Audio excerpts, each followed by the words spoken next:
창립 23주년을 맞이하여 부흥성회로 우리가 함께하고 있습니다. 이 시간 특별한 분을 강사 목사님으로 모셨습니다.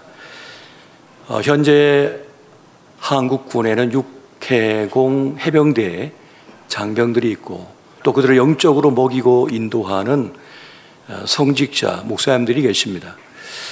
그 육해공 해병대 목사님 전체를 이끌고 사역하시는 한국군종 목사단장이라고 하는 직이 있습니다. 그 직을 현재 공군실장이시며 이전엔 군종감이라 불렀는데요. 담당하시는 공군대령 윤창길 목사님을 오늘 특별히 강사님으로 모셔서 오늘 민수기 11장 4절부터 35절까지의 말씀을 가지고 성도는 무엇으로 사는가 라는 제목으로 귀한 말씀을 전해 주시겠습니다. 제가 무척 아끼는 목사님이시고 사랑하는 목사님이신데 오늘 귀한 자리에 모셨습니다. 큰 박수로 모시겠습니다.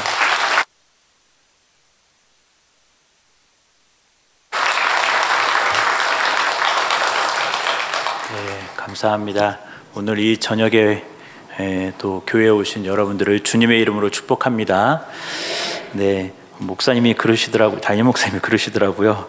우리 주님의 교회 주제곡이 똑바로 보고 싶어요.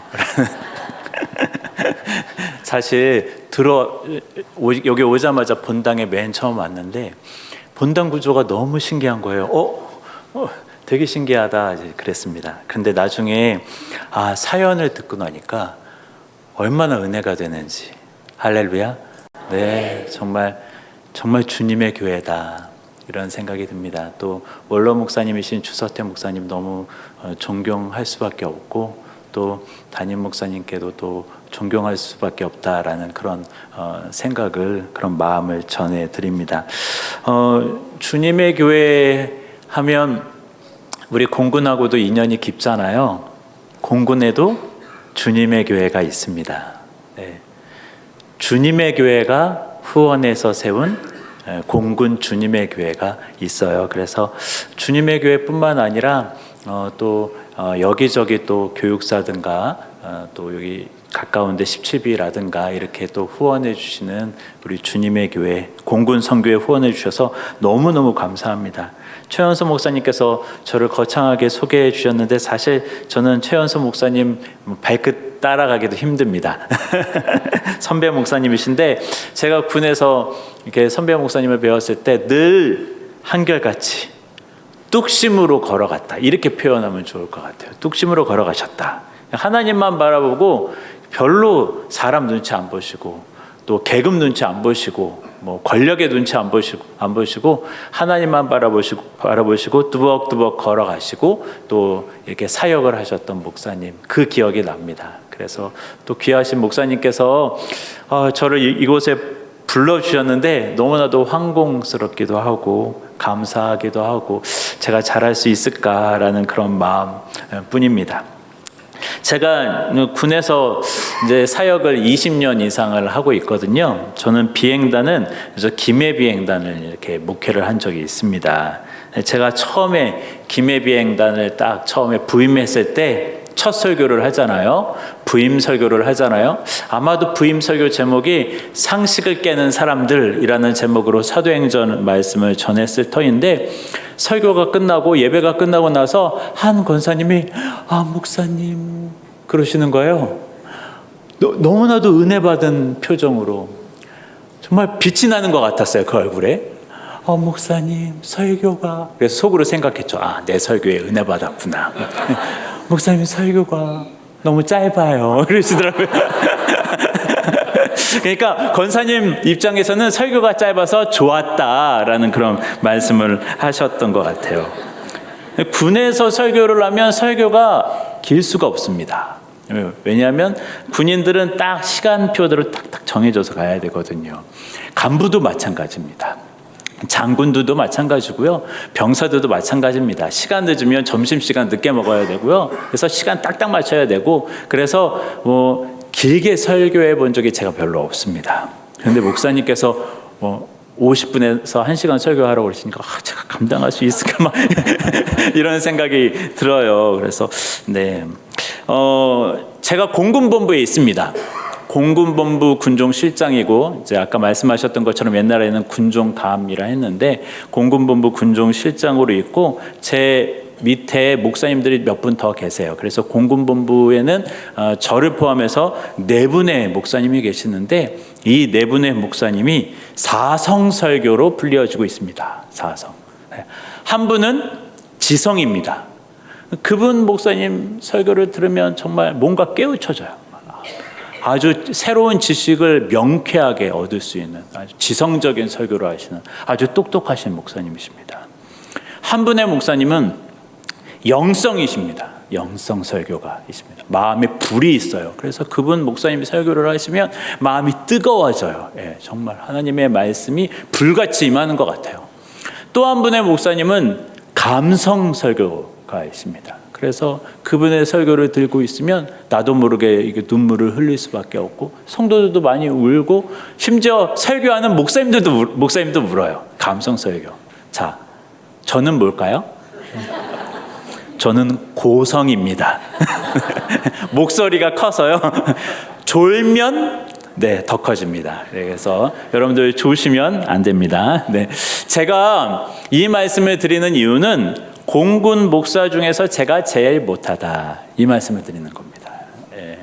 혹시 오늘 은혜 못 받으시면 다른 공군 목사님을 또 청빙하시면 됩니다.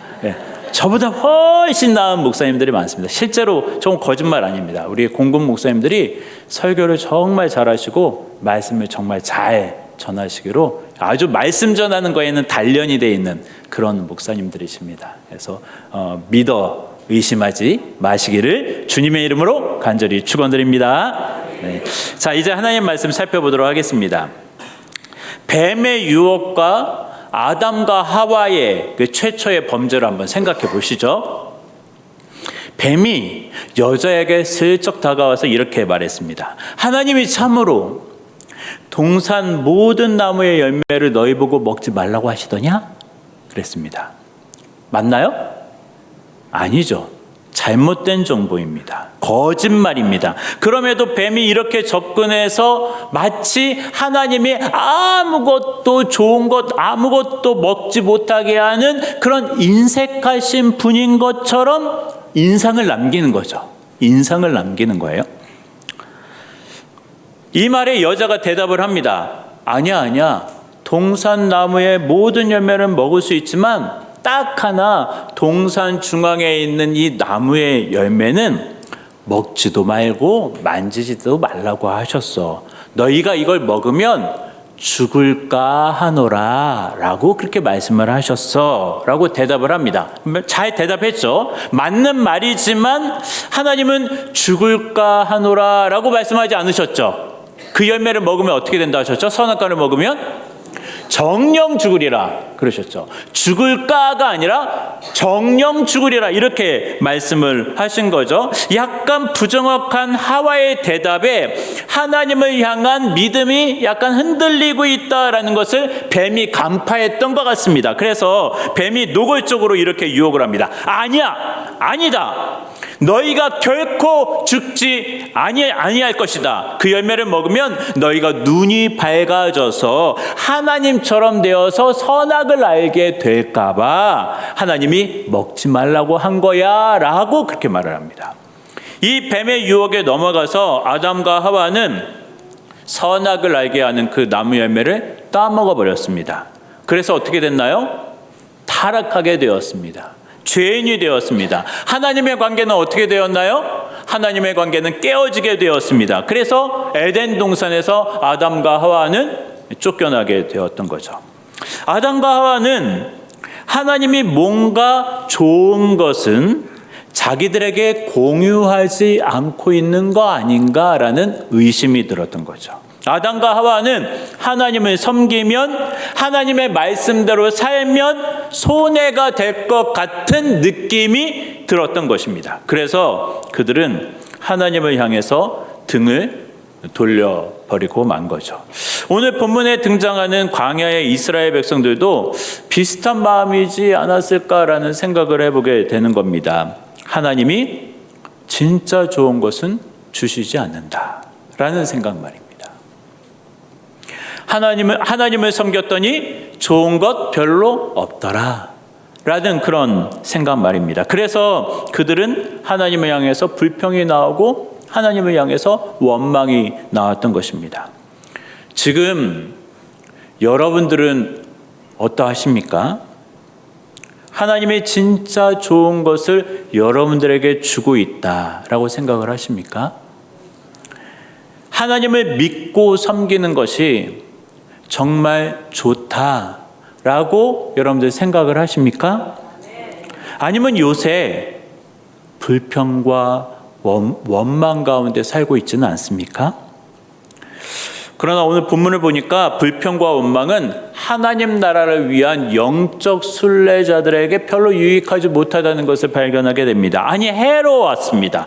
원망과 불평은 많이 해로웠습니다. 자칫 망할 수도 있는 거더라고요. 그러니 오늘 이스라엘 백성들의 이 원망과 불평을 한번 살펴보면서 우리는 그들과 같은 동일한 죄에 빠지지 않도록 주의하는 성도들 다 되시기를 주님의 이름으로 간절히 축원드립니다. 자, 오늘 본문 4절 말씀을 보면요, 이스라엘 백성들은 뭐가 없다고 불평했다고요? 고기, 잘 말씀하셨습니다. 고기가 없다고 불평했습니다. 이 불평과 원망이 삽시간에 이스라엘 전체로 확산이 되었습니다. 그래서 10절 말씀을 보면 백성의 온 종족들이 각기 자기 장막 문에서 우는 것을 모세가 들었다, 이렇게 얘기를 합니다. 이처럼 원망과 불평은 전염력이 강합니다. 네.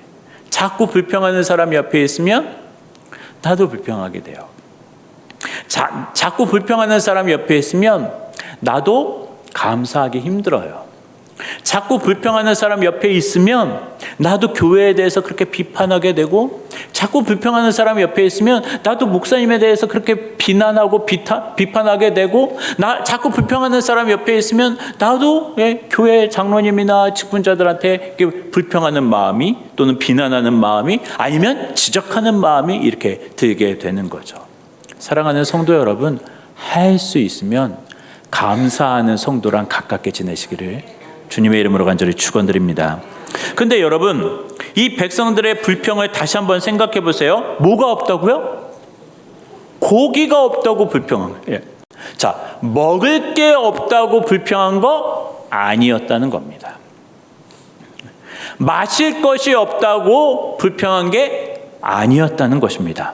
배가 고프다고 이러다가 굶어 죽겠다고 불평한 게 아니었다라는 것입니다. 맨날 똑같은 음식 만나만 먹고 있다고 불평한 거였어요. 색다른 음식 좀 먹고 싶다라고 불평한 거였습니다. 아니, 여러분, 지금 이스라엘 백성들 무슨 상황에 있는 거죠?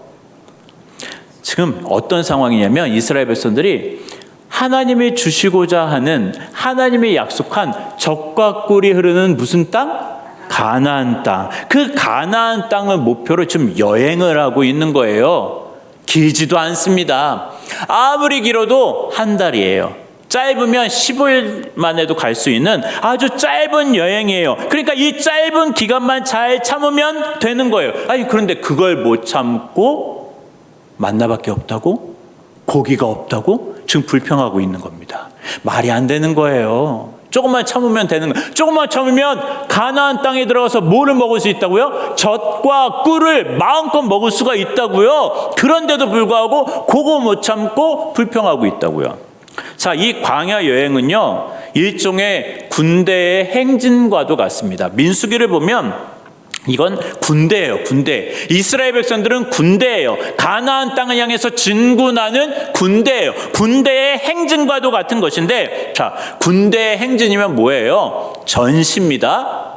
비상시기예요. 이런 비상시국에, 전시에 이스라엘 백성들이 전투식량 지겹다, 짬밥 먹기 싫다, 색다른 음식 좀 먹고 싶다 라고 지금 때를 쓰고 있는 거라고요. 이것은 진군하는 하나님의 백성들에게 전혀 합당한 모습이 아니었던 것입니다. 사랑하는 성도 여러분, 이 땅을 살아가는 우리들은 때로 고난이 있을 수 있다는 것을 알아야 됩니다. 예수 믿는 사람에게 고난이 있을 수 있어요. 고난이 아예 없는 것은 불가능한 거예요. 예수 믿는 사람한테는 오히려 하나님께서 의도적으로 고난을 주실 때도 있다는 것입니다. 그리고 예수 믿는 사람은 그 고난을 감수할 수도 있어야 되는 거예요. 그래서 우리 주님이 뭐라고 말씀하셨죠? 나를 따라오려거든 자기를 부인하고 자기 십자가를 지고 나를 따를 것이다. 이렇게 말씀하셨잖아요. 우리에게 주어진 십자가가 있습니다. 그러니 이 땅을 살아가는 우리들은 예수님을 따라가려면 예수님이 우리를 위해서 큰 십자가를 지셨던 것처럼 우리도 우리만의 십자가를 지고 때로는 고난을 감수하면서 신앙생활을 하는 것이 당연하다는 것을 알고 고난을 감수할 줄 알아야 됩니다. 그래서 인내할 수 있는 좋은 군사가 되어야 돼요. 네? 어떠한 고난과 고통도 인내하고 오래 참을 수 있는 좋은 군사, 좋은 그리스도인이 되어야 되는 것입니다. 그런 믿음의 사람들 되시기를 주님의 이름으로 간절히 축원드립니다. 다시 그들이 불평하는 내용 5절하고 6절을 한번 다 같이 한번 읽어봤으면 좋겠습니다. 5절 6절 시작.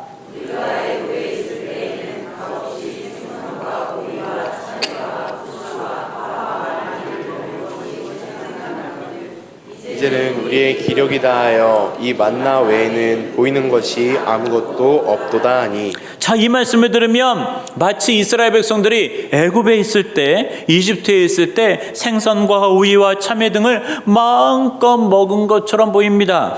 마치 마음껏 먹은 것처럼 이렇게 들리는데 과연 그랬을까요? 자, 애굽에서 그들의 직업이 뭐였어요? 노예였습니다. 그들의 신분이 뭐였다고요? 노예였습니다. 먹고 싶은 대로 그러면 마음대로 먹었을까요? 아니면 눈치 보면서 겨우 조금 먹었을까요? 눈치 보면서 겨우 조금 먹었을 거예요.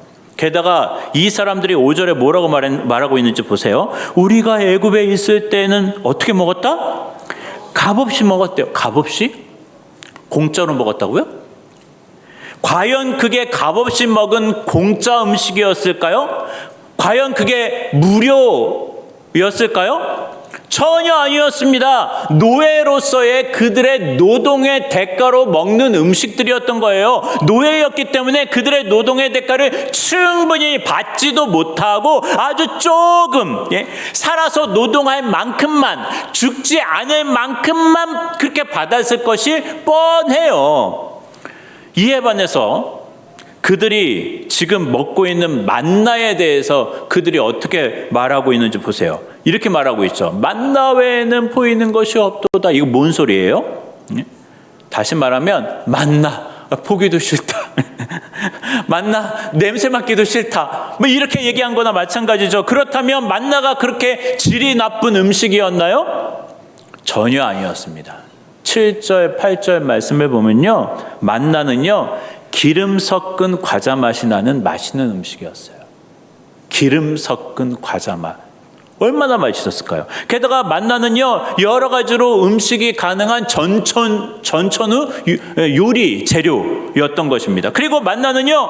아무나 먹을 수 있는 것이 아닌 하나님이 주신 하늘의 양식이었어요. 여러분 만나 드셔본 분 손 들어보세요. 만나 아무도 없어요?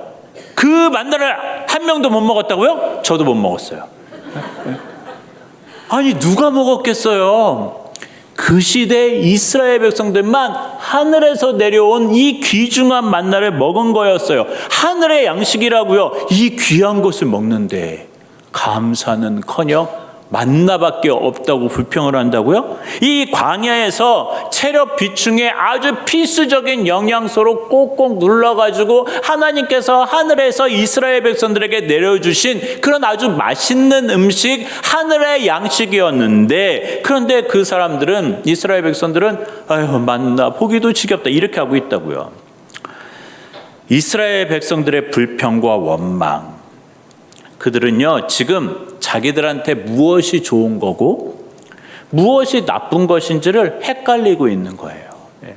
애굽에서 먹던 게 진짜 좋은 거였나요? 아니었어요. 전혀 아니었습니다. 그럼 만나가 안 좋은 음식이었나요? 아니었습니다. 만나는 최상의 음식이었습니다. 이스라엘 백성들은 지금 자기들이 얼마나 큰 은혜 가운데서 살고 있는지를 망각하고 있는 거예요. 은혜 가운데 있는데 은혜를 은혜인 줄을 모르는 거죠. 사랑하는 성도 여러분, 나에게 무엇이 좋고 나에게 무엇이 나쁜지 사실은 나보다 하나님이 더 잘 아세요.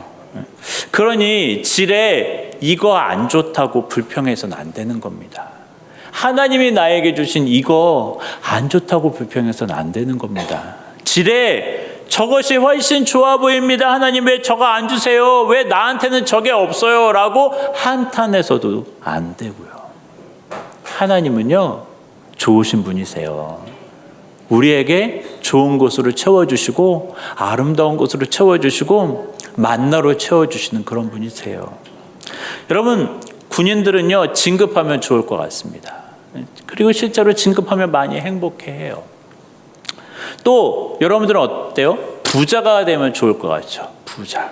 부자가 되면 좋을 것 같고, 내 자식이 유명한 어떤 자리에 올라가지고 소위 성공했느라 우리 자식 성공했다라고 이렇게 떵떵거리면서 살면 좋을 것 같지만, 그게 진짜 유익한 건지는 사실 하나님이 가장 잘 아시는 것입니다. 반면에 지금 내가 누리고 있는 하나님의 은혜, 현재 나한테 있는 은혜, 그게 뭐가 있죠? 나에게 주어진 건강. 여러분, 볼 수 있다는 거 얼마나 감사한 건지 몰라요. 내가 손가락을 써서 숟가락을 집을 수 있다는 게 얼마나 감사한 건지 몰라요. 여러분들 지금 걸어서 교회 나오셨죠? 네, 그렇죠? 걸어서 교회 나와서 지금 예배 드릴 수 있다는 게 얼마나 감사한 건지도 모릅니다. 내 주변에 있는 관계들, 내 주변에 있는 사람들, 내 주변에 있는 우리 사랑하는 권사님, 집사님, 네, 장로님, 목사님, 이런 사람들, 이런 것들 하나님이 우리에게 주신 만나예요. 이런 것들 정말 나한테 소중한 것들이에요. 이런 것들 무시하지 말고 소중히 여기고 감사할 줄 아는 우리 모든 성도님들 다 되시기를 주님의 이름으로 간절히 축원드립니다. 이런 백성들의 원망에 대해서 하나님이 기적으로 응답을 하십니다. 하나님께서 바람을 불어서 메추라기 떼를 확 몰아주셨는데, 이스라엘 진영 사방에 메추라기가 막 쌓이는데 2규빗 정도가 쌓였대요. 2규빗 정도면요, 엉덩이 높이. 엄청 많이 쌓인 거예요. 그래서 이스라엘 백성들이 막 정신없이 막 메추라기를 막 주워서 모으죠. 모으는데 하루 종일 모아도 여전히 메추라기가 있는 거예요. 그래서 그 이튿날까지도 여전히 메추라기 잡아서 막 모으고 막 그렇게 했어요. 그래서 성경에 보면 적게 모은 자도 몇 호멜? 10호멜이었다 이렇게 얘기합니다. 한 호멜이 220리터예요. 그러니까 한 호멜은 뭐냐면 드럼통 하나예요. 그러니까 적게 모은 자도 메추라기 몇 통? 드럼 몇 통? 10통. 예. 적게 모은 자도 메추라기 고기 드럼 10통으로 지금 다 쟁여놓게 된 거죠. 엄청난 양의 메추라기를 확보할 수 있게 된 겁니다. 그런데 결말을 보면 참 안타까운 게, 메추라기 고기를 아직 그들의 입 사이에서 채 씹어 넘기기도 전에 그들이 하나님의 재앙으로 많이 죽었대요. 34절 말씀을 보니까 욕심을 낸 백성을 거기에 장사했다 이렇게 말씀을 하고 있습니다. 언뜻 보면 아니 하나님 기껏 고기 이렇게 막 주시고 왜 이렇게 많이 죽이세요? 뭐 이런 생각이 들어서 하나님이 너무하신 거 아닌가? 이런 생각이 들기도 하죠. 그러나 자세히 오늘 본문 말씀을 묵상해 보면 너무한 건 하나님이 아니라요, 이스라엘 백성들이 너무한 거예요. 왜 하나님은 이 백성들을 징계할 수밖에 없었을까? 왜 하나님은 이 백성들을 심판할 수밖에 없었을까? 한번 생각해 볼 필요가 있습니다. 18절 말씀을 보면 18절 말씀 한번 같이 한번 읽어볼까요? 시작.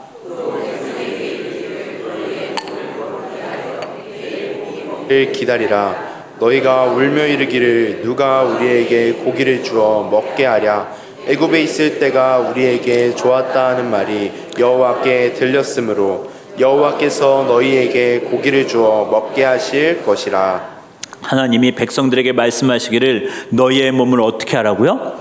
거룩히 하려. 아니 무슨 고기를 먹는데 몸을 거룩하게 하라고 하실까요? 거룩하게 하라는 건 뭐예요? 어느 때 몸을 거룩하게 하라고 하실 때가 많죠? 보통 이렇게 생각하시면 됩니다. 하나님의 임재를 경험할 때.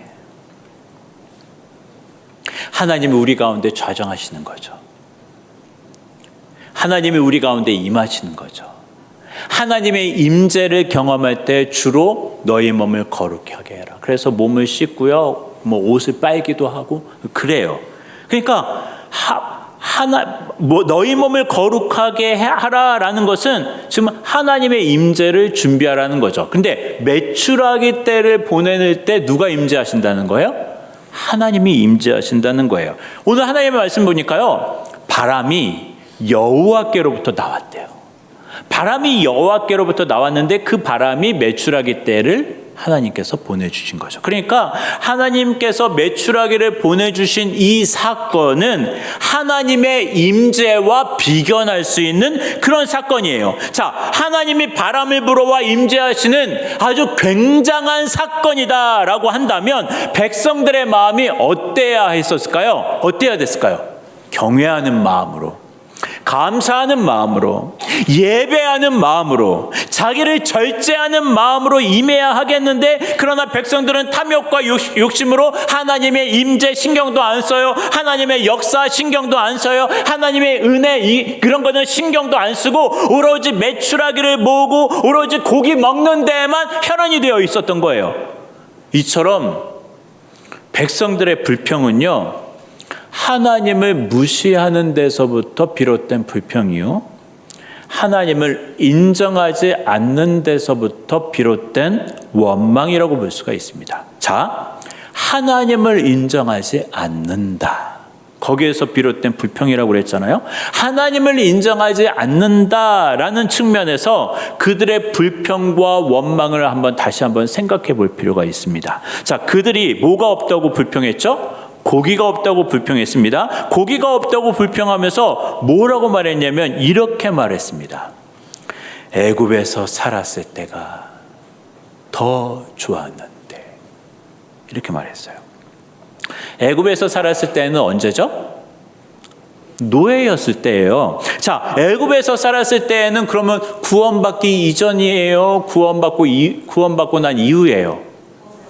구원받기 이전이에요. 애굽에서 살았을 때 하나님께 구원받기 이전, 그러니까 구원받기 이전이 좋았는데, 그러면 그들은 하나님께서 주신 구원을 대놓고 무시한 거나 마찬가지예요.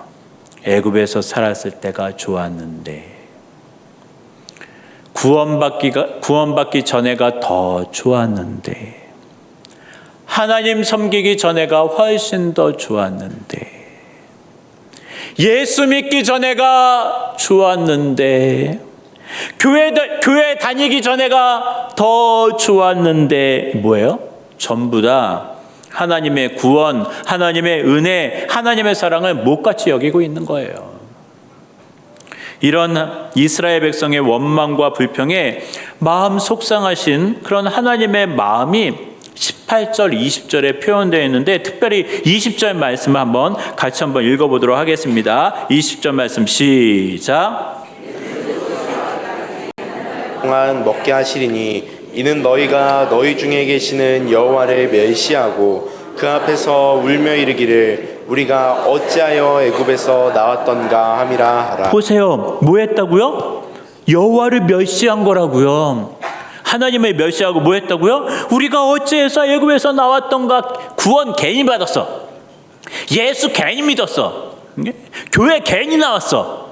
이런 마음이랑 똑같은 거예요. 백성들의 불평과 원망의 이면에는 하나님의 멸시함이 있었던 것입니다. 하나님의 은혜를 무시합니다. 하나님의 구원을 하찮게 여깁니다. 하나님의 임재를 소중히 여기지 않습니다. 거기에서 비롯된 불평과 원망이었다고요. 그래서 하나님은 욕심을 부리고 불평을 한 이 백성들을 재앙으로 죽게 하실 수밖에 없었어요. 그렇지 않으면 이 사람들은 결국 어떻게 했을까요? 애굽으로 다시 돌아가자 하고 선동했을 게 뻔하다고요. 그렇기 때문에 구원받기 이전으로 돌아가려는 이 행위와 마음을 버려야, 그래야 이 구원 공동체가 흔들리지 않을 수 있었던 것입니다. 구원받은 공동체는요, 은혜를 은혜로 여길 줄 알아야 돼요. 구원을 감사하게 여길 줄 알아야 돼요. 구원받은 공동체는요, 하나님의 임재를 소중히 여길 줄 알아야 하는 것입니다. 사랑하는 성도 여러분, 이 광야 백성들은요, 불평하는 백성이기 이전에 하나님을 불신하던 그런 민족이었어요. 하나님 안 믿은 거였어요. 우리는 어떤가요? 하나님을 여전히 믿고 신뢰하고 계십니까? 왜 아멘이 없으세요? 하나님을 여전히 믿고 신뢰하고 계십니까? 하나님이 여러분들을 여전히 선한 길로, 좋은 길로 인도하실 것을 믿고 신뢰하십니까? 그 하나님을 의지하십니까? 하나님이 나를 영원한 천국으로 인도하실 때까지 나와 함께 하실 것을 여러분들 믿고 그 하나님을 신뢰하십니까? 예수를 믿음. 그래서 죄로 영원히 죽을 수밖에 없었던 내가 구원받음. 그리고 하나님의 자녀, 하나님의 백성이 됨. 이런 사실들을요, 소중히 여기고 감사하고 하나님의 은혜를 찬양하는 여러분들 되시기를 주님의 이름으로 간절히 축원드립니다. 예수를 잘 믿었으면 좋겠습니다. 우리에게 주신 그 구원의 은혜, 우리에게 주신 그 구원의 감격, 그런 것들을 소중히 여기고 신앙생활, 믿음생활 잘하는 우리 주님의 교회 성도님들 다 되시기를 주님의 이름으로 간절히 축원드립니다. 우리가 이 광야 백성들의 원망과 불평에 빠지지 않기 위해서는요, 세 가지 비결을 좀 염두에 두면서 살면 좋겠다라는 생각이 듭니다. 자, 잘 들어보시죠. 첫째, 우리가 이 이스라엘 백성들의 원망과 불평에 빠지지 않기 위해서 유념해야 될 것, 첫째, 늘 하나님의 은혜를 되새기며 사는 것입니다. 우리에게 주신 하나님의 은혜를 되새기며 사는 것입니다. 광야 백성들은 자기들이 종살이하다가 구원받은 것을 날마다 묵상하고 감사해야 했죠. 여러분들 생각해 보세요.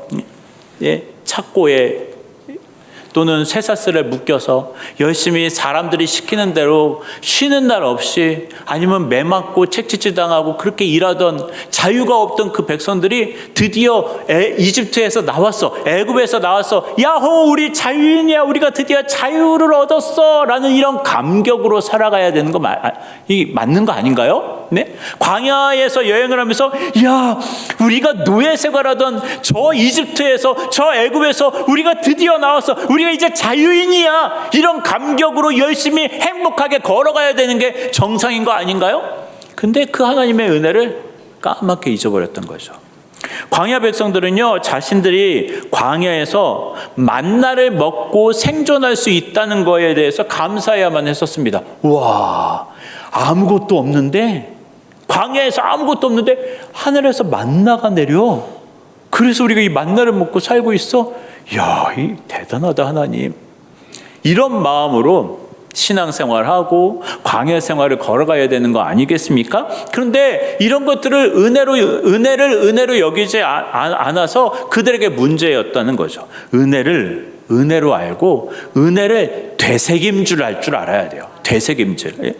우리도 마찬가지입니다. 아무리 내 삶에 고난이 있다 하더라도, 아무리 내 삶이 피곤하다 할지라도 내게 주어진 하나님의 구원, 내게 주신 하나님의 은혜, 내게 주신 하나님의 사랑, 이 사실을 절대 잊지 말고 살아가야 되는 거죠.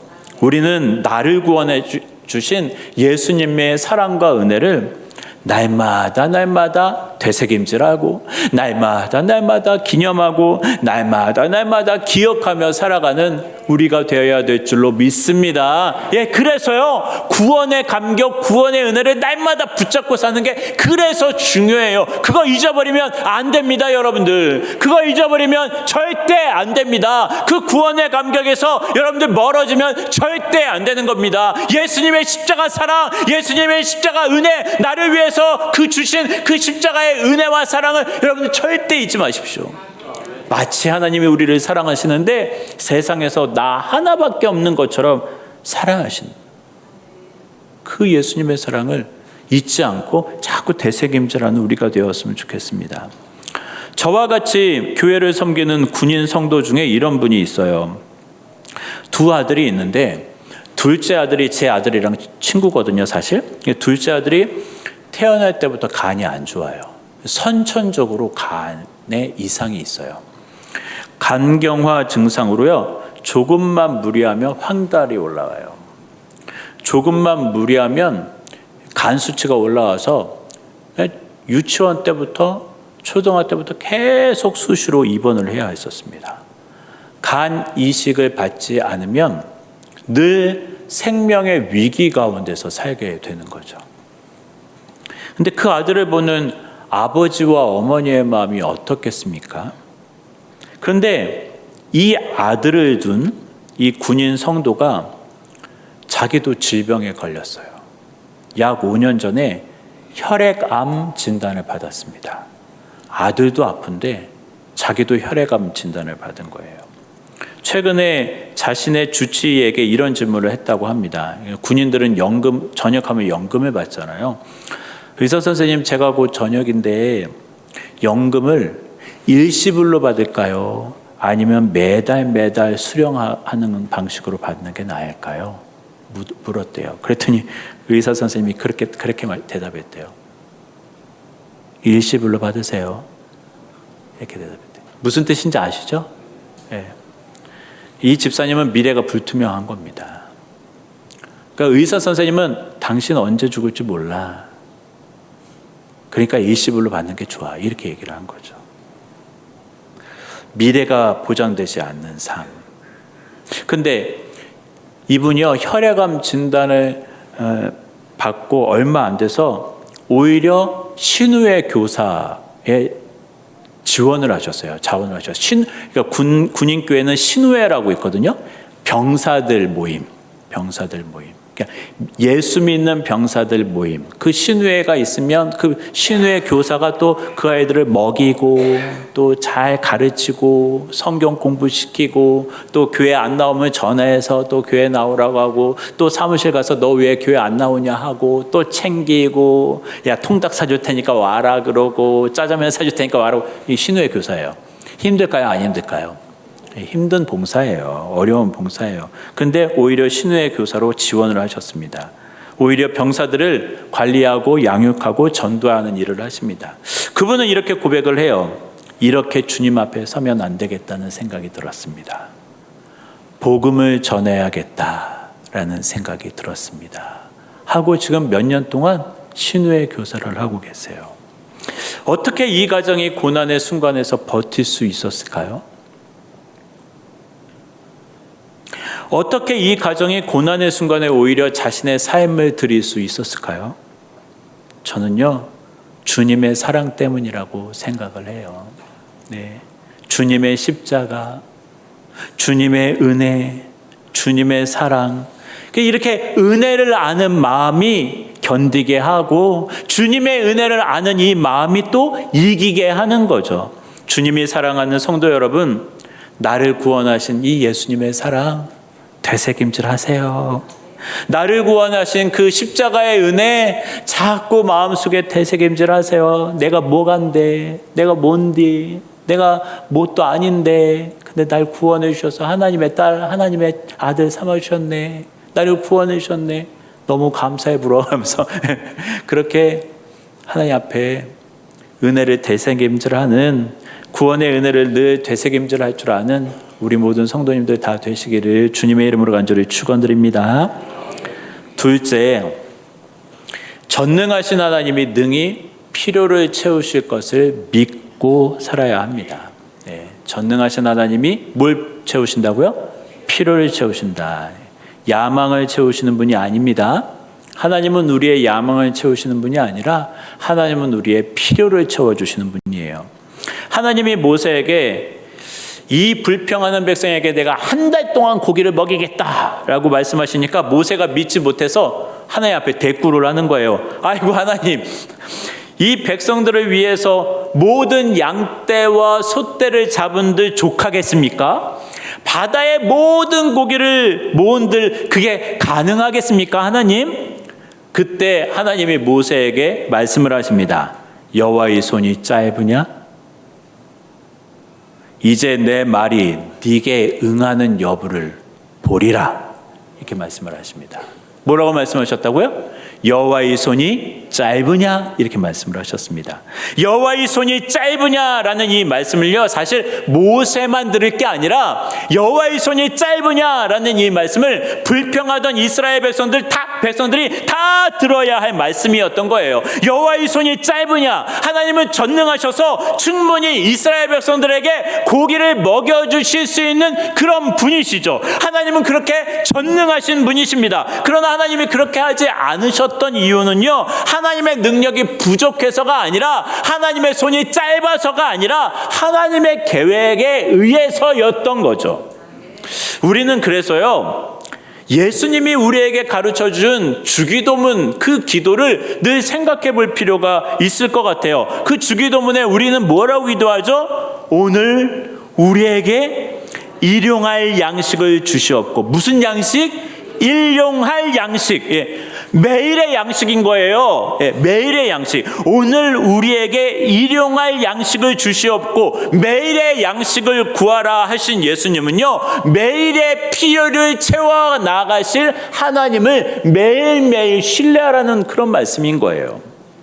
우리는요, 한 달의 양식을 쌓아놓고 살아가는 사람들이 아닙니다. 우리는요, 1년의 양식을 쌓아놓기 위해서 살아가는 사람들이 아닙니다. 그러면 우리는 한 달에 한 번만 하나님 찾죠. 그죠? 1년에 한 번만 하나님 찾겠죠. 그죠? 그러나 우리는 매일의 양식을 하나님께 맡기며 매일매일 하나님을 의지하며 살아가는 것입니다. 저는 그렇습니다. 오늘 하루를 살아가는 지혜를 주옵소서. 그렇게 기도하며 살거든요. 여러분들도 똑같지 않나요? 하나님, 오늘 살아갈 수 있는 힘을 주옵소서. 오늘 살아갈 수 있는 능력을 주옵소서. 오늘 살아갈 수 있는 지혜를 주옵소서. 매일의 양식을 위해서, 매일의 필요를 위해서 우리는 하나님께 의지하며 신뢰하며 의탁하며 믿으며 살아가고 있는 거예요. 사랑하는 성도 여러분, 불평하지 말고요, 전능하신 하나님이 내 삶의 필요를 매일매일 능히 채워주실 것을 믿고 하나님을 의지하며 사는 성도 여러분들 되시기를 주님의 이름으로 간절히 축원드립니다. 꼭 맞는 예화는 아니지만요, 우리의 필요를 채우시며 동시에 우리를 선한 길로 인도하시는 하나님에 대해서 저의 개인적인 간증을 좀 말씀드리고자 합니다. 저는요, 개인적으로 군대에 이렇게 오래 있을 줄 몰랐어요. 네, 저는 개인적으로 군에 오래 남으려고 군에 입대한 건 아니었습니다. 군목 후보생에 지원을 하고 군목 후보생에 합격은 하긴 했지만 병사로 근무하는 것보다 그래도 목사로 군복무하면 군에서도 하나님을 섬길 수 있으니 좋겠다라는 그런 마음으로 지원한 거였어요. 그냥 3년 의무 복무만 하고 저는 전역할 생각으로 입대를 했습니다. 그런데 군목 후보생 시절에 이제 입대하기 전에 교육을 받는 게 있거든요. 후보생 교육이 있습니다. 후보생 교육을 받게 되었는데 교관으로 강사로 군목으로 임관한 선배 한 분이 오셔가지고 이제 강의를 하신 거예요.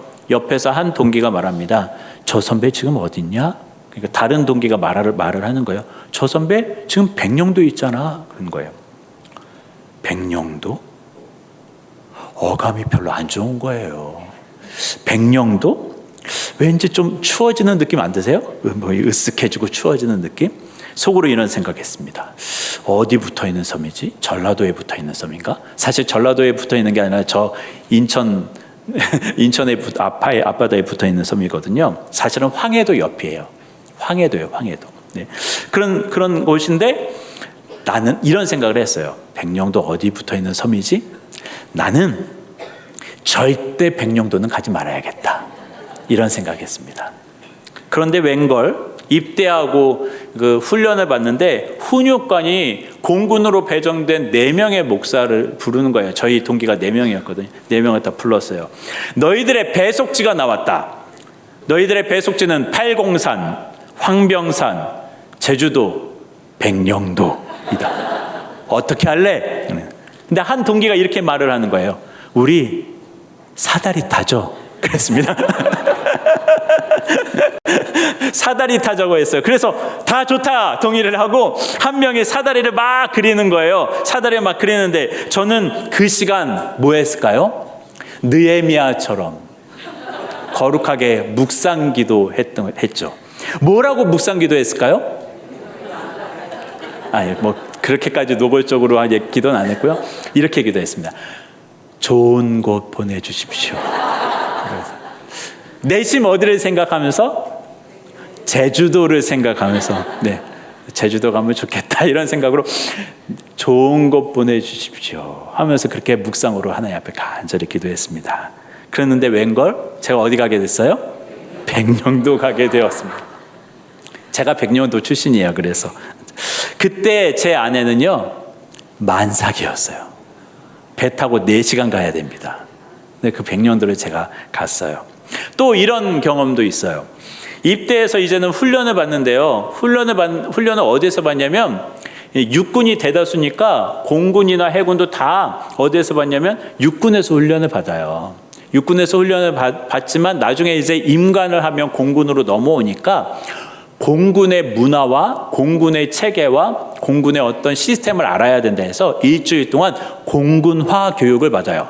그걸 공군교육사령부에서 일주일 동안 공군화 교육을 받게 되는데 그 공군화 교육을 교육사령부에서 받게 되었는데 그 교육사에 군종 목사님이 2분 계시는 거예요. 한 분은 군종실장 목사님이시고요. 또 한 분은 군종 부목사 목사님이신 거예요. 부목사가 있어요, 군종으로. 옆에서 보니까 군종 부목사 목사님이 정말 힘들어 보이는 겁니다. 일도 많아요. 야근도 많아요. 제일 중요한 점은요, 훈련병들에게 복음을 전해야 되고 집단 세례를 줘야 되는 겁니다. 집단, 막 100명, 200명, 300명 집단으로 세례를 줘야 되는 거예요. 속으로 이런 생각을 했어요. 이거는 나랑 정말 안 맞는 일이다. 집단 세례? 나 이런 거 못한다. 난 못할 일이다. 야근? 나 못할 일이다. 나는 절대 교육사, 부목사는 가지 말아야 되겠다. 이렇게 생각을 했습니다. 그리고 당시 교육사 군종실장님이 부목사를 뽑아가는 그런 구조예요. 근데 교육사 군종실장님은 날 잘 모르고 저도 사실 조용조용한 성격이라서 눈에 띄는 사람이 아니었거든요. 그런데 웬걸 갑자기 군종 목사님들 인사가 갑자기 이루어졌습니다. 그리고 교육사 군종실장 목사님으로 소령 아무개 목사님이 가셨는데 저희 교단 선배였어요. 마음이 좀 쎄해졌습니다. 그리고 나서 약 5개월 후에 그 선배 목사님이 저한테 전화를 주셨습니다. 윤 목사, 네, 교육사 안 올래? 그러시는 겁니다. 제가 뭐라고 대답했냐면 좀 기도 좀 해보겠습니다. 이렇게 대답을 했어요. 근데 기도했더니 웬걸? 마음은 그렇게 가기 싫은데 예? 가기 싫다고 마음속에서는 그렇게 소리치고 있는데 하나님이 그러시는 것 같아요. 가라. 그러시는 것 같아요. 가라. 근데 군종실장의 선배 목사님한테 전화가 안 와요. 안 가게 됐나? 그랬는데 또 전화가 딱 왔어요. 어떻게 됐어? 결정했어? 원래 제가 어떻게 했겠습니까? 가겠습니다. 그래서 결국 제가 교육사, 부목사로 가서요, 훈련병들한테 복음을 전하고 집단 세례를 주고 그런 일들을 했어요, 제가. 그런 일을 했어요. 또 이런 일도 있었습니다. 군목들이요, 정기적으로 교육을 받습니다. 임관하고 나서도 정기적으로 교육을 받아요. 근데 그때 교육받으러 모일 때마다 제일 바쁜 목사님이 보이는 거예요. 공군본부 군종실에서 일하시는 교육 담당 목사님이 제일 바쁜 거예요. 모든 행정 다 뒤처리하시고 모든 뒤처리, 모든 지원을 다 하시는 거예요. 너무 바빠 보이시는 거예요. 게다가 그때 군종관 목사님이 워크홀릭, 와, 일을 너무너무 많이 벌이시는 그런 목사님이에요. 그러면 위에 계신 목사님이 일을 많이 벌리면 밑에 있는 목사님이 편할까요? 힘들까요? 당연히 힘들죠. 그래서 저는 속으로 이렇게 생각했습니다. 나는 절대 교육 담당으로는 가지 말아야 되겠다. 이런 생각을 했죠. 그런데 한 주는요, 제가 그때 김해에 있었거든요. 한 주는 그 군종관 목사님이 멀리 있는 김해까지 찾아오신 거예요. 그리고 예배 인도를 저 대신 해주셨습니다. 예배 끝나고 나서 목양실에서 차담을 하는데 저한테 이렇게 물어보시는 거예요. 윤 목사, 김해 온 지 얼마 됐지? 저는 이렇게 대답해요. 올 겨울이면 1년 반밖에 되지 않았습니다. 1년 반밖에 되지 뭐예요? 아직 옮길 때가 아니라고. 아직은 짧다고. 아직은 더 있어야 된다고. 이런 식으로 대답을 한 건데 뭐라고 말씀하시냐면, 윤 목사, 내 군목회 성공의 비결이 뭔 줄 아나? 그러시는 거예요. 뭐라고 말씀하시나요? 내 군목회 성공의 비결은 말이야, 빨리 이동하는 거야. 그렇게 말씀을 하시는 거예요. 그래서 뭔가 느낌이 너무 쎄한 겁니다. 그리고 목사님 가셨어요. 군종관 목사님 가시고, 그리고 얼마 후에 전화가 왔습니다. 윤 목사, 교육 담당으로 올라와라. 그래서 제가 교육 담당으로 또 가게 됐어요. 그 이후로 저는 절대 저기는 가지 말아야지라는 말은 절대 하지 않게 되었습니다. 제가요, 백령도 그리고 교육사, 본부 교육 담당을 좋아서 간 건 아니었어요. 제가 어떻게 이 일을 감당해요, 하나님? 저는 이런 거 잘 못해요, 하나님. 제 스타일이 아니에요, 하나님. 전 능력이 부족해요, 하나님. 하고 울면서 우는 마음으로 갔어요. 그러나 하나님은 저에게 감당한 능력을 채워주시는데요. 자, 백령도. 원래 장기할 생각이 없다고 그랬잖아요. 군에 오래 있을 생각이 없다고 그랬잖아요. 백령도에서 바뀌었습니다. 백령도에서 정말 하나님이 내 기도 응답해 주셨다. 백령도 너무 좋았어요. 들어갈 때는 이곳에서 1년을 살아야 하다니 이런 마음이었는데, 나올 때는 하나님 너무 감사합니다. 정말 나한테 가장 좋은 거 보내주셨습니다. 이런 마음으로 제가 백령도에서 장병들을 만나면서 너무 행복한 거였어요. 그래서 군에 오래 있어도 좋겠다, 이런 마음이 들더라고요. 하나님께서 그런 마음 나한테 주시려고 백령도를 보내셨나 봐요. 그래서 너무 감사했어요. 교육사 힘들었죠. 집단 세례 주는 것도 쉽지 않았고, 복음을 전하는 것도 쉽지 않았는데, 근데 하나님은 그때 저로 하여금 복음 전도자로 훈련받게 하셨습니다.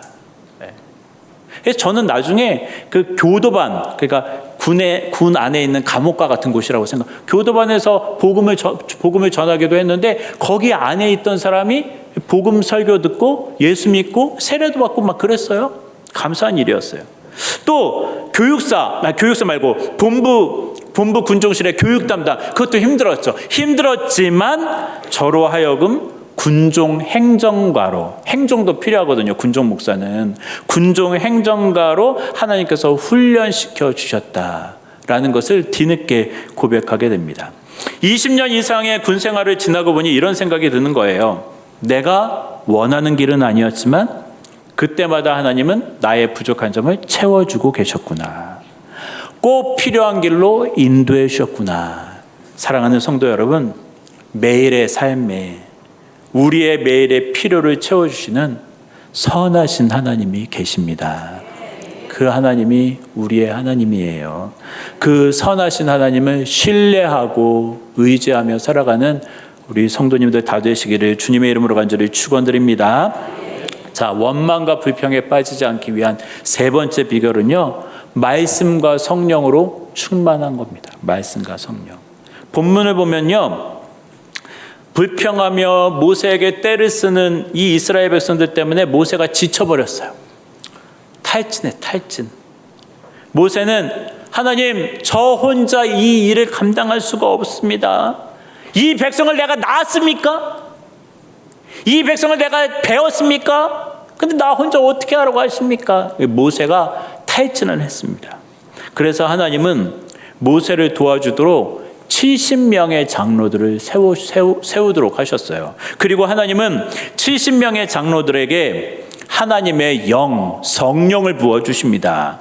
그리고 이제 이 70명의 장로들을 통해서 모세를 도와주도록 하고요, 장로들을 통해서 모세의 말씀이 정말 하나님의 말씀이 맞다는 것을 보증하고 전파하는 역할을 감당하도록 하신 거죠. 정말 모세를 돕는 역할을 하신 거예요. 근데 이 중에 엘닷과 메닷이라는 두 명의 장로가 모여라 라고 했을 때 안 모였다는 거잖아요. 여러분, 모세가 회막으로 모여라 했는데 엘닷과 메닷이 안 모였어. 그러면 이 엘닷과 메닷은 모세를 좋아하는 사람일까요? 싫어하는 사람일까요? 싫어하는 사람이에요. 모세파예요? 아니면 모세의 반대파예요? 모세의 반대파예요. 하면서 모세가 무슨 말을 하면 하면서 잘났어 하면서 이렇게 하는 그런 사람일 가능성이 매우 커요. 근데 모세를 별로 안 좋아했던 이 두 사람에게도 하나님의 영이 그들에게 임한 거예요. 그냥 집안에서 있었을 뿐인데도 그들에게도 하나님의 영이, 하나님의 성령이 임했다는 거잖아요. 그걸 보고요, 여호수아가 그들을 말리라고 했습니다. 모세님, 엘닷과 메닷이 나오지도 않았는데 모세의 명령을 거부했는데 성령을 받았답니다. 그래서 예언을 하고 있다고 합니다. 그들을 말리시죠 라고 그랬습니다. 이게 뭐예요? 자격이 없으니 예언하지 못하게, 자격이 없으니 영적인 지도력을 발휘하지 못하게 끊어버려라, 뭐 이런 뜻이죠. 그러나 모세는 마음이 달랐어요. 비록 그들이 나를 좋아하지 않을지는 모르겠지만 그들도 하나님의 영을 받았다는 사실은 매우 기쁘고 감사한 일이다. 그래서 모세가 말을 합니다. 하나님이 그의 영을 모든 백성에게 부어주사 다 선지자 되었으면 좋겠다. 모세가 그랬다는 거예요. 모든 백성이 하나님의 영을 받아 다 선지자 되었으면 좋겠다. 모세의 비전이었습니다. 모든 백성의 마음에 하나님의 영이 충만하면요, 모든 백성이 다 하나님의 말씀을 듣게 되면요, 그러면 이 광야 생활에서 뭐가 사라지게 될 거냐? 불평이 사라지게 될 거고, 그러면 이 광야 교회는 감사와 예배와 찬양과 은혜만이 넘쳐나게 될 것이다. 이게 모세의 비전이었다는 것입니다. 여러분들 데살로니가전서 5장 16절에서 20절 말씀 한번 찾아보실래요? 한번 방송실은 띄워주실 수 있으면 띄워주시고요. 데살로니가전서 5장 16절에서 20절 말씀 한번 찾아보시기 바랍니다. 찾으실 수 있는 분들 한번 찾아보시죠.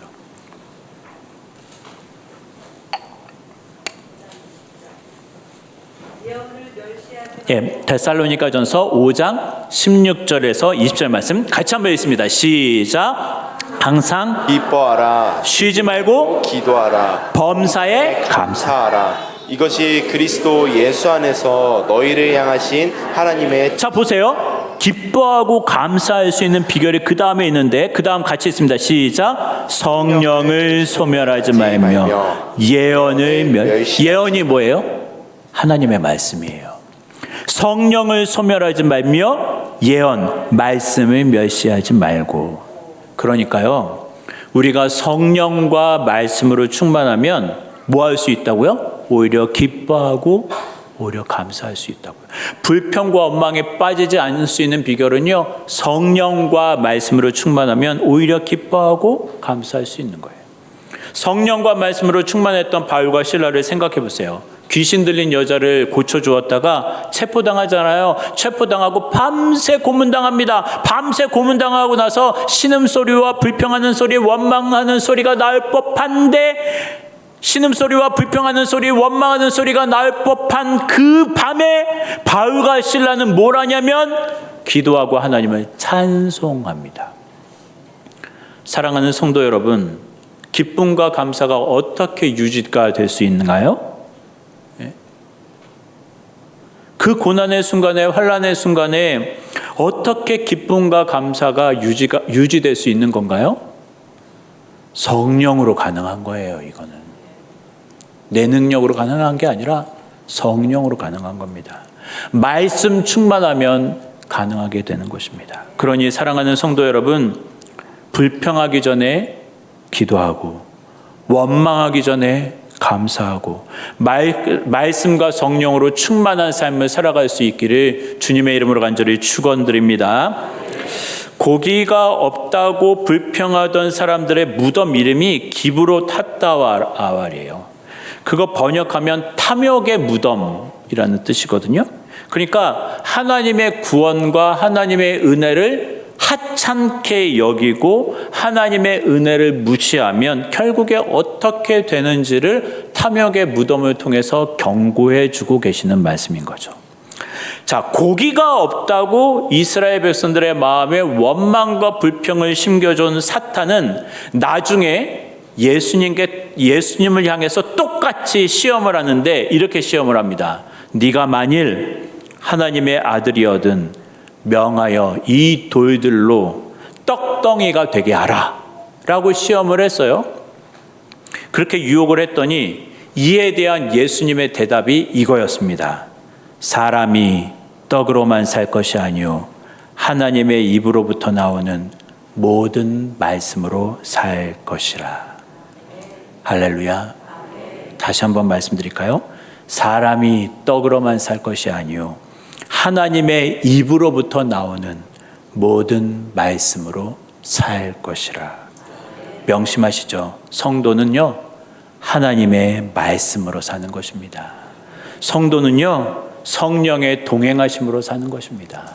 성도는요, 하나님의 은혜로 사는 것입니다. 우리 다 같이 기도했으면 좋겠는데 반주 부탁드릴게요. 네, 우리가 어떻게 살아가야 될까요? 첫 번째, 하나님의 은혜, 하나님의 구원을 날마다 되새김질하면서 사는 거예요.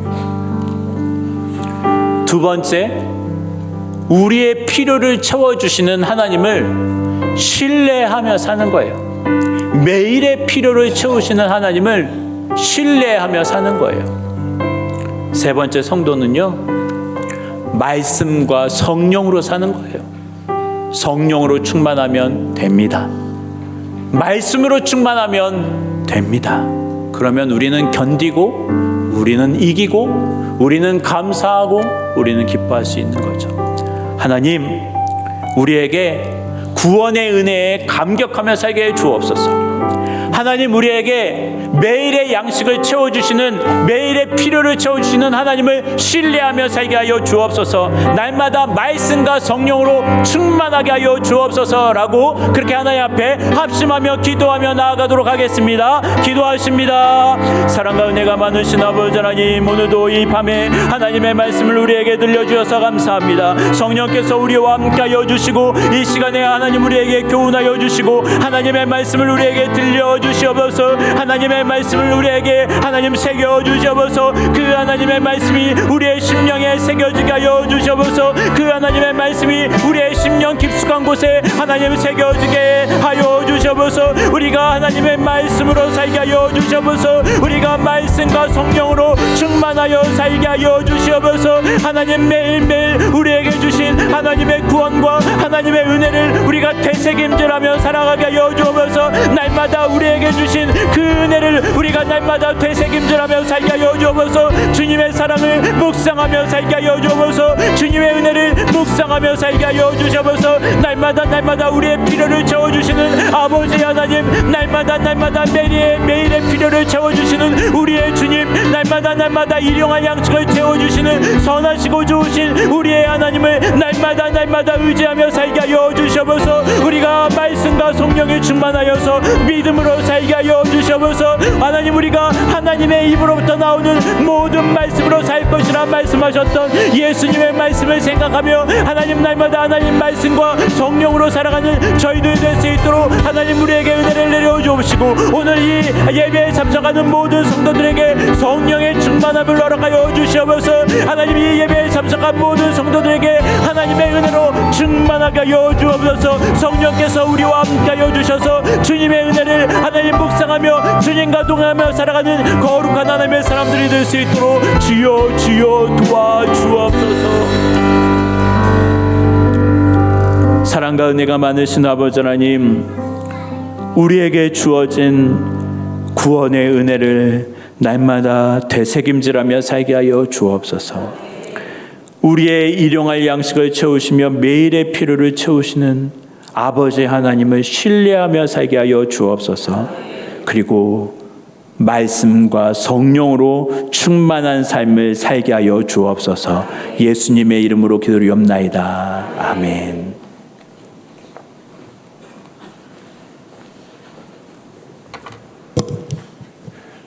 이 시간 한두 가지 기도 제목을 놓고 또 기도한 후에 그냥 강사 목사님 축도로 예배를 마칠 텐데요. 이 시간 우리 윤창일 목사님께서 우리 구원의 감격을 회복할 것을, 우리의 모든 피로를 채우시고 구원하실 주님을 다시 바라보실 것을 강력하게 전해주셨습니다. 연말이 되면서 우리의 마음이 흐트러졌고 우리의 중심이 흐려졌습니다. 이 시간 다시 주님을 바라보면서 광야 같은 인생을 살아가는 동안 우리의 구원의 하나님, 우리의 목을 채워주시고 살려내신 하나님, 우리 자녀의 소망이 주님께 있음을 다시 한번 기억하면서 주여 우리를 살려내어 주시고 구원하여 주시며 동행하여 달라고 이 시간 구원의 그 하나님께 우리의 소망을 올려드리는 기도를 이 시간 다 함께 외치기를 원합니다. 이 시간 주여 한번 이름 부르시고 다 함께 우리의 구원을 놓고 기도하겠습니다. 주여, 오 사랑해 주님, 이 시간 기도옵나니 주여 오늘 우리에게 구원의 감격을 허락하여 주옵시고 다시금 주님을 바라보게 하여 주시옵소서. 아버지, 하늘을 살아가며 두려움 속에 처해 있는 우리들, 염려 속에 있는 우리들, 절망 속에 있는 우리를 불쌍히 여겨 주시옵소서. 주여, 우리의 믿음이 흔들어졌습니다. 약해졌습니다. 주님을 바라보지 못했습니다. 다시 주님만을 바라보며 나가게 하여 주시옵소서. 우리 자녀의 소망이, 구원이 주님께 있음을 믿습니다. 우리 운명이 주의 손에 있음을 믿습니다. 주여 구원하여 주시고 역사하여 주시옵소서. 우리를 살려내어 주시고 우리와 함께하여 주시옵소서. 오 사랑의 주님, 광야 같은 인생길 살아가는 우리를 주여 기억하여 주셔서 우리의 피를 채워주시고 돌봐주시며 인도하여 주시옵소서. 주님만을 바라봅니다. 이 시간 구원의 것인 역사 우리에게 허락하여 주시옵소서. 오 사랑의 주님, 어려움 속에 처해 있는 우리를 불쌍히 여겨주시고 돌보아 주시옵소서. 주여, 우리의 소망이, 우리의 구원이 주님께 있음을 믿습니다. 아버지, 어려움을 답해 주시고 함께 해주시고 인도하여 주시고 역사하여 주시옵소서. 오 사랑의 주님, 우리 가운데 함께 해주시고 역사하여 주시고 동행하여 주시옵소서. 이 시간 한 가지 더 기도 제목을 놓고 기도할 때 여러분 마음속에 있는 가장 간절한 기도의 제목, 지금 가장 어려움 속에 처해 있는 상황을 주님 앞에 내어놓고 기도하기를 원합니다. 내 자녀의 문제 때문에 내 가슴에 피멍이 들고 눈물이 흐를 때에 주님, 내 아를, 내 딸을 주여 살려내어 주시옵소서. 지금 사업이 어렵다면은 주여 내 사업 내 직장 가운데 주님 친히 찾아와 주셔서 내 억울함을 풀어주시고 나를 도와주시고 나를 구원하여 주시옵소서. 또 한 가지, 미지의 시간 앞에 내일의 염려 때문에 잠 못 드는 분이 있다면 내 모든 길을 여시고 구원하여 주실 주님, 나를 주님 인도하여 달라고 이 시간, 또한 특히 병상에 있는 분들이 있다면 주여 나를 이 죽음의 위기에서 건져달라고 소망의 주님, 구원의 주님을 다시 한번 바라보면서 이 시간 기도하기를 원합니다. 다 함께 합심하여 기도하신 후에 우리 강사 목사님 축도함으로 예배를 모두 마치겠습니다. 주여 한번 부르시고 기도하겠습니다. 주여, 아버지 시간 기도옵나니 주여 우리의 간절한 구함을 들으시고 응답하여 주시옵소서. 주여 하나님 아버지, 아들과 딸의 문제 때문에 아파하고 힘든 협회 속에 있는 이들이 있다면 아버지여 돌봐주시고 함께해 주시며 친히 찾아와 주셔서 주 아버지 아픈 마음, 오감 아버지 위기 속에 있는 그들을 살려내 주시고 함께하여 주시옵소서. 오 사랑의 주님, 주님만이 우리의 생명이십니다. 우리의 주권자이십니다. 우리의 운명을 주고 계심을 믿습니다. 주님 돌봐주시고 함께하여 주시옵소서. 주 아버지여, 큰 병을 하여 질병을 인하여 병상에 실험하는 일이 있다면 아버지 찾아가 주셔서 함께 해주시고 이 시간 아버지 구원의 역사를 행하여 주시옵소서. 오 사랑의 주님, 우리가 구원의 공동체입니다.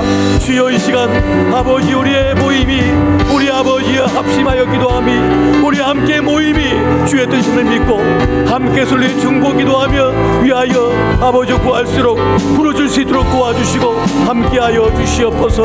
오 사랑의 주님, 이 시간 기도합니다. 우리의 삶의 모든 길을 맡깁니다. 주님 모든 피를 채워주시고 구원하여 주신 주님, 이 어려움 속에서 살려내 주시고 함께해 주시옵소서. 우리의 믿음이 다시 일어나게 도와주시옵소서. 구원의 확신을 갖고 나아가게 하여 주시옵소서. 주님만을 바라보며 나가는 우리가 되게 하여 주시옵소서. 우리의 믿음을 회복시켜 주시고 우리의 믿음을 다시 살려내 주시고 하나님 역사하여 주시옵소서. 하나님 놀라우신 사랑, 그 은혜 가운데 함께 해주시고 역사하여 주시기 원합니다. 주여 함께 해주시고 동행하여 주시고 인도하여 주시옵소서.